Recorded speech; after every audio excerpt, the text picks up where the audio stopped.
fire prepared for the devil and his angels, for I was hungry, and you gave me nothing to eat."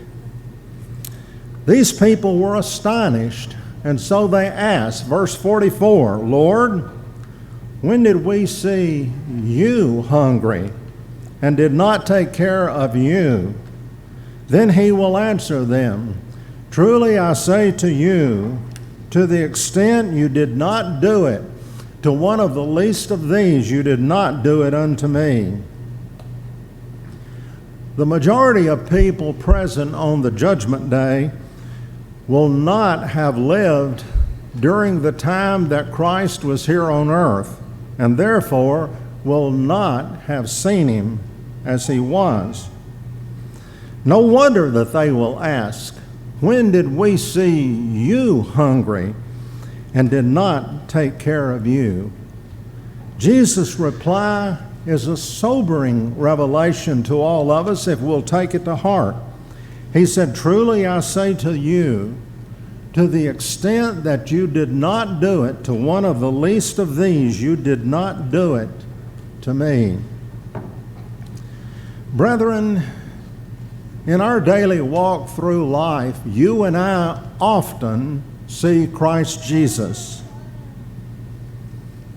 but we don't recognize him, because he appears to us as the half-starved, ragged, sickly man slowly ambling down South Cumberland Avenue. As we hurry past, determined to make it the yellow light at Tennessee Boulevard before it turns red, we just glance at this poor guy and think for all of 3 seconds how pathetic he is. Speeding under the traffic light just after it turns red, we think, "I've just got time to get home when supper is served." This weary, hungry, forlorn man struggling along on the sidewalk is quickly forgotten. In the back of our mind, we quickly dismiss him with this conclusion: "He's not my problem." But folks, he is our problem, because we have just passed a representation of Jesus and totally dismissed him as a pathetic figure who has no relation to us. We do it every day. And what will we say in the judgment when Jesus looks at you and me in the face and says, "I was hungry and you gave me nothing to eat"? Folks, you may be thinking I'm over-dramatizing, which I cannot do because I'm not a dramatic person. And you may be satisfied that you can just let all this leave your mind before noon today. But brethren, if this is not what Jesus means in Matthew 25, I would love for you to tell me what it is that he does mean. There was a time that I want to tell you about, that I was seeing Jesus 5 times a week, sitting directly in front of me, growing thinner and weaker every day, and I took no note of it. But someone else did, and took effective action to save this young girl from collapsing. This special, perceptive man, I'll never forget. No credit is due to me in this story that I'm going to tell you, except perhaps this, that I remember it accurately and can relate it to you this morning as what I hope will be a very good example. So let me take a little while to tell you about this utterly true story. But I would preface it by saying this first. We now take food for granted. It is a ubiquitous presence at every time, in every place. We can't do anything without eating being a vital part of it. Any kind of gathering must have that table of drinks and cookies. And if someone is really trying to impress us, they'll load the table down with several types of crackers, cheese, chips, and dip, little meaty things floating in delicious gravy, and all other kinds of munchies and aminucci's. So we meet and eat. We greet and eat. And we all get a little heavier and a little thicker. The typical American adult today is about at least 30 pounds heavier than his counterpart a couple generations ago. And where it's going to go from here, I know not. Obesity has become a prevalent health problem. I must sadly admit that in the last few years I've become overweight. I hope it's not too far beyond the upper limit. We won't discuss that any further though. But in this setting of food glut, it was unthinkable what I witnessed one year when I was teaching at Stratford High School in Nashville. When I made out the seating chart for a particular class in early September, I placed a girl named Stacy in the first seat in the middle row, right directly in front of my speaker stand, where I stood most of the time then and taught. She was a healthy, well-proportioned girl with sparkling eyes and rosy cheeks. She was not a high achiever in math, but she did hold a solid B average, which in my class was pretty good. She seemed happy and well-adjusted. To me, she was just a typical teenage girl. So I didn't pay particular attention to changes that were gradually taking place in her. They happen like the moving of a shadow during the day as the sun traverses the sky. You know, you don't notice a shadow moving when you're looking at it. But if you look at it at intervals, you will take note of its change in position. Seeing Stacy day after day, I paid no attention to a process of change that was taking place in her. One day in February, our guidance counselor, a man named Bob Knox, called me out of class and asked, "Mr. Whited, have you noticed how Stacy has changed since this school year started?" When he provoked me to think about it, I realized that indeed a lot had changed with this young girl, because it had happened gradually over the 6 months or so. I just adjusted to the creeping changes without paying particular attention. But challenged to compare the present with the past, I was brought to realize what had indeed taken place. Stacy's clothes now literally hung on her loosely. Her face had sunken in. Her cheeks were no longer rosy. She no longer smiled. She seemed to have withdrawn from her classmates into a sphere of isolation. I had noticed that her grade had dropped from the B range down to the lower C, a C minus or so. But she seemed preoccupied, like she was always really worried about something. Well, perhaps she's taken up the use of drugs, I told Mr. Knox. That would account for the weight loss, the social withdrawal, the changed disposition, and her declining grades?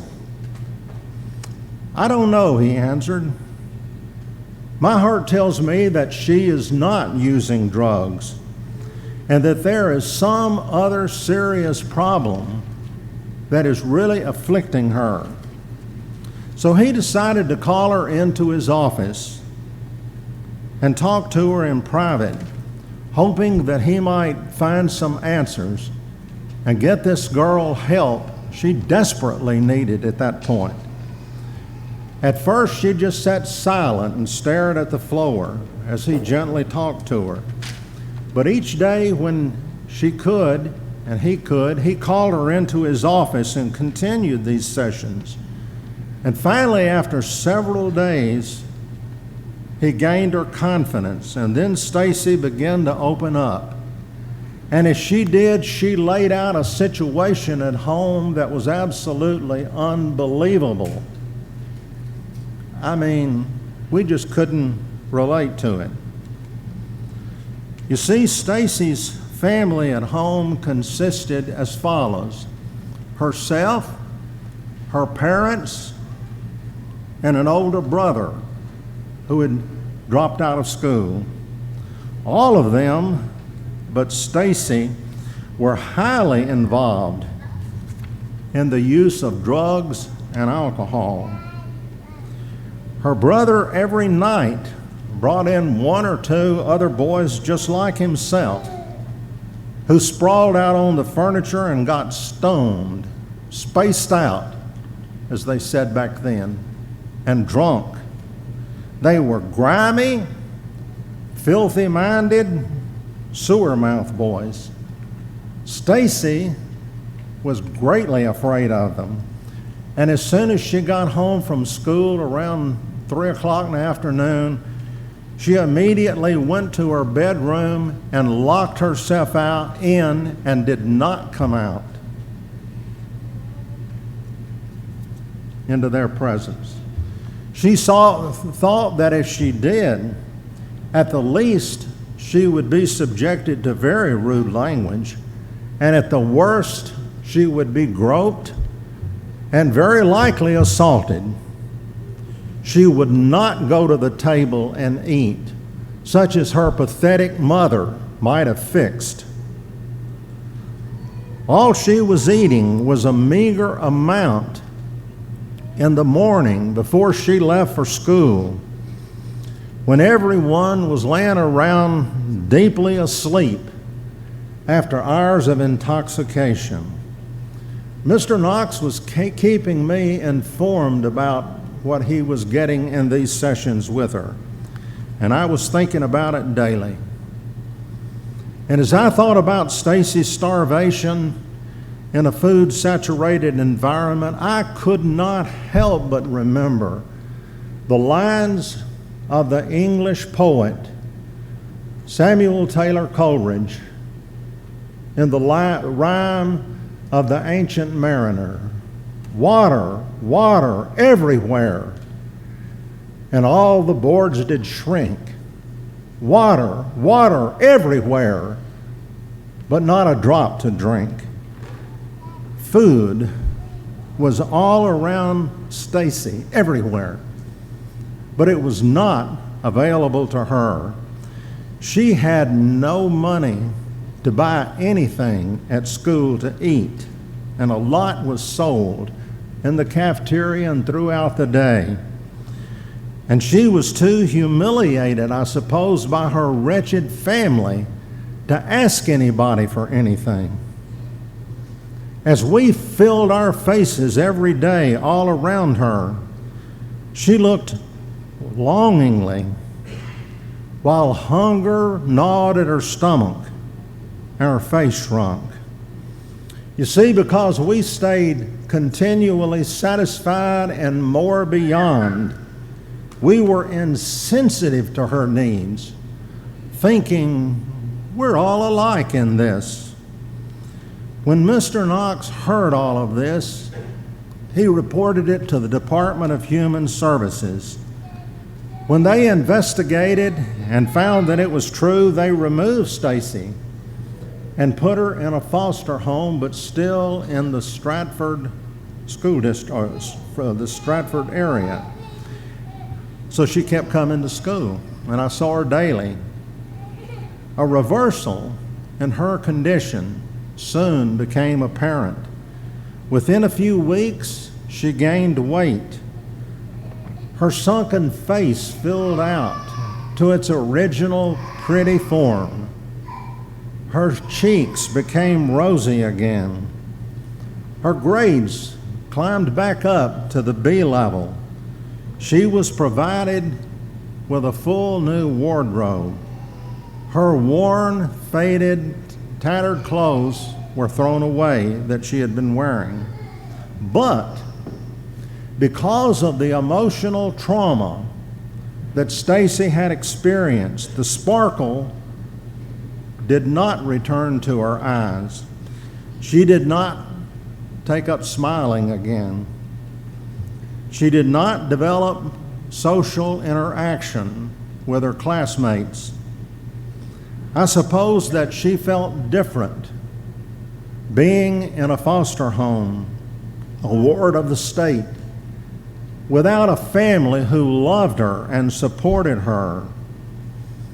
Within the context of a large, crowded public high school with many problems, many students who had their own pressing problems, we'd done just about as much for Stacy as we could do. We saw that she was removed from the scene of continual danger, given plenty of food, adequate medical attention, and provided with good, decent clothing to wear. But folks, those are only the necessities for staying alive and being physically comfortable. Life also has an emotional, psychological, and spiritual dimension, which in the long run is even more important than the physical. That dimension we in public education were unable to give Stacy. I do not know what finally happened to her. After that school year ended, I never saw her again.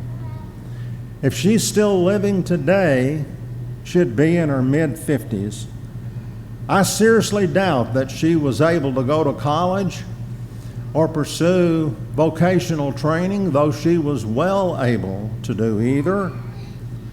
About a decade later, a daughter was born to me, and I was careful to see that she was given all of the advantages of a full, happy life that Stacy never knew.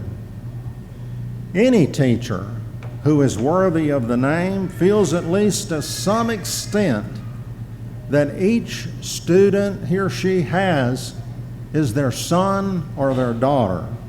This is an aspect of the agape love that Christians are taught to develop in imitation of the Lord they worship. My own actual daughter is one whom I was able to give a good, well-adjusted life. Stacy was a daughter in this other sense to whom, because of many barriers as a public school teacher with overcrowded classes, I could give precious little. Folks, you might think, and be writing this off in your mind as you're hearing it, that this was an isolated, extreme, rare case from years ago, and conclude that it has little relation to us today. And if that's the case, I've wasted our time. Folks, if that's what you're thinking, you are totally wrong. It's true that this case did happen many years ago in inner city Nashville. But here's the reality. Cases like this are in progress every day of the year in great numbers throughout our society right here in Lebanon. Most of us know very little about them, except occasionally when a very sensational case is reported on the local TV newscast about the homeless man that was found dead over here just off of the square a day or two ago. Perhaps all of us here this morning, and most of the time, are at least middle-class Americans. We live in good homes where we're safe, where we have all that we need to live comfortably and be reasonably happy. When we do have a problem, we can usually get help soon and recover. This is especially true in a church family such as we have here, where so many respond immediately and generously to any case that is reported. But folks, that only touches the hem of the garment.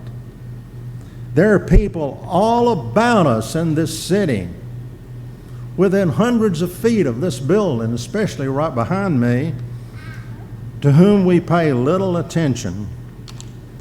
People who live in wretched homes like Stacy's, where they're not safe, where they have poorly fitted, worn-out, ragged clothing, who lack good, nourishing food. Many of them, if they're not fed at school, public programs, wouldn't get much food at all.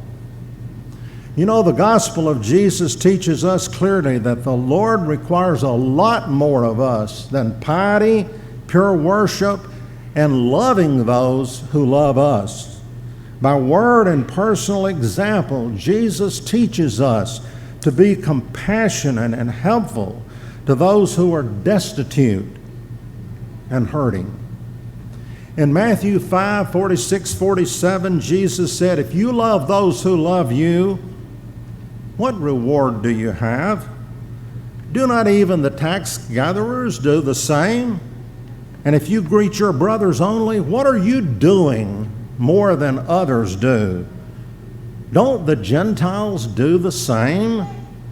Jesus' use of the verb love here is much broader than our common meaning.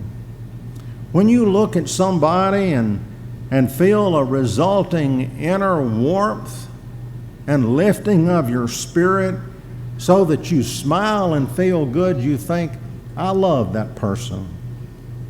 Folks, that's only the beginning of Christian love, just the beginning, because Christian love proceeds to reach out to the person you're loving with action that blesses them and improves their well-being. The inspired James points out that true faith factors into the work of love. Consider the message, James 2:14-17, that Brother Rick read to us a minute ago. What use is it, my brethren, if a man says he has faith, but he has no works?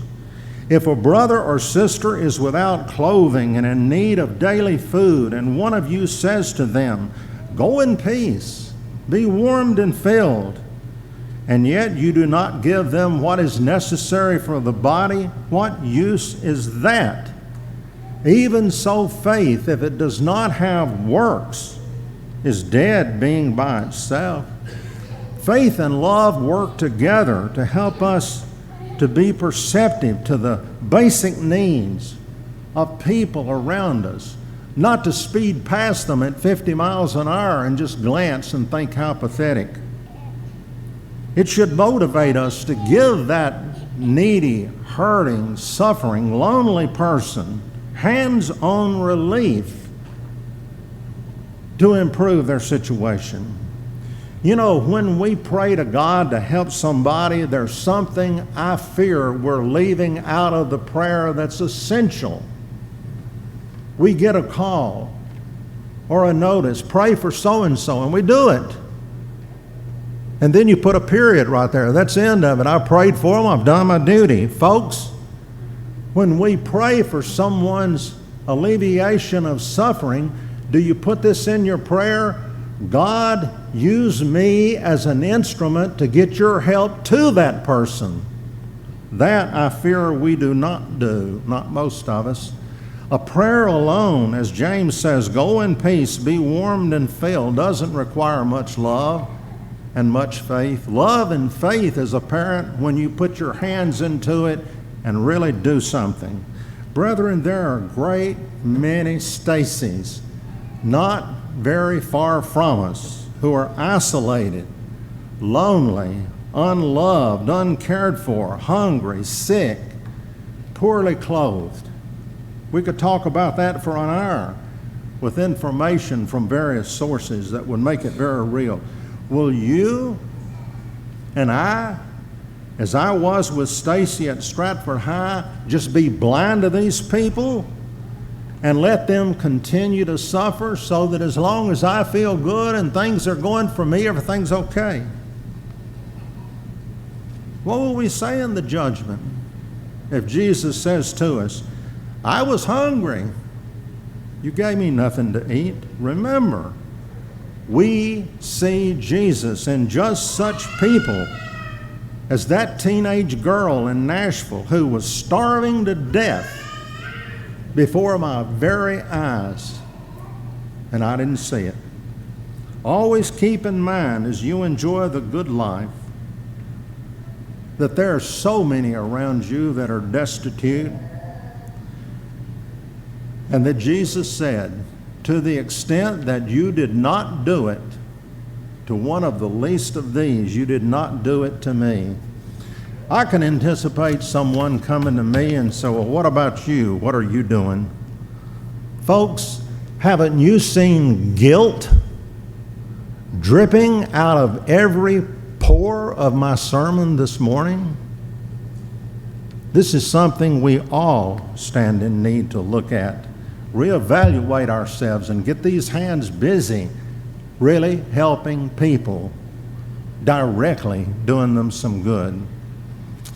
If you're here this morning and need to respond to the invitation of the gospel, we bid you come as we stand and sing.